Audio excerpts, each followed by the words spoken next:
5:30 முடிஞ்ச உடனே வீட்டுக்கு ஓடுறீங்க சார் எல்லாரும்.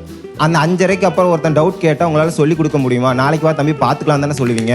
அக்கா நீங்க இருந்தீங்கன்னா நான் பாஸ் ஆயிருப்பேன். நீங்க இல்லைன்னு எனக்கு கைட் பண்ண ஆள் இல்ல, நான் ஃபெயில் ஆயிட்டேன். அப்ப நான் சொன்னேன்டா படிக்க போறது நீனு, அக்கா இருந்து நான் என்ன செய்ய போறேன்? அதாவது மக்குன்னு சொல்றதை விட அவன் தான் ஃபெயில் ஆவான். ஒரு நாள் பரீட்சையில பாஸ் ஆக மாட்டான். அந்த கோச்சிங் நாள்ல அவன் தான் சார் வரமாட்டான். கிளாஸுக்கு வந்தோடனே ஒரு பையனை எந்திரிச்சு புக்கை வாசின்னு சொல்லுவீங்க. வாசிச்சு முடிச்ச உடனே எல்லாருக்கும் புரிஞ்சுட்டா டவுட் இருக்கான்னு கேட்பீங்க. ஒருத்தனும் கையை தூக்க மாட்டா, நீங்களும் போயிருவீங்க.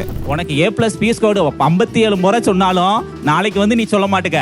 நான் வாட் இஸ் ஆப்ரேட்டிங் சிஸ்டம்னு சொல்லி கொடுத்தா அவன் தனியாக அங்கே ஒரு ஆப்ரேஷன் நடத்திட்டு இருப்பான். சார் கடையில் கடன் கூட வாங்கிடலாம் சார். ஆனால் பிடி சார்ட்ட கடன் வாங்குறது தான் பெரிய விஷயம் தெரியுமா? அப்படி சாக்ரிஃபைஸ் பண்ணிக்கிட்டு நாங்கள் பாடம் எடுக்கிறோம். பிடி பீரியட் பிடிச்சிருக்கு, ஏன்னா அவங்க போய் விளாடுறான். பிடிச்ச மாதிரி மேக்ஸ் பீரியட் இருந்தால் மேக்ஸ் கிளாஸ்லையும் பிடிச்ச மாதிரி இருப்பாங்க. நான் அரியரை முடிக்கணுமே அப்படின்னு நைட்டெல்லாம் விழுந்து எங்க புத்தகங்களை வாசிக்க முடியல, கதையை கேட்டு வந்து என்ன செய்யறாங்க, எழுதுறாங்க.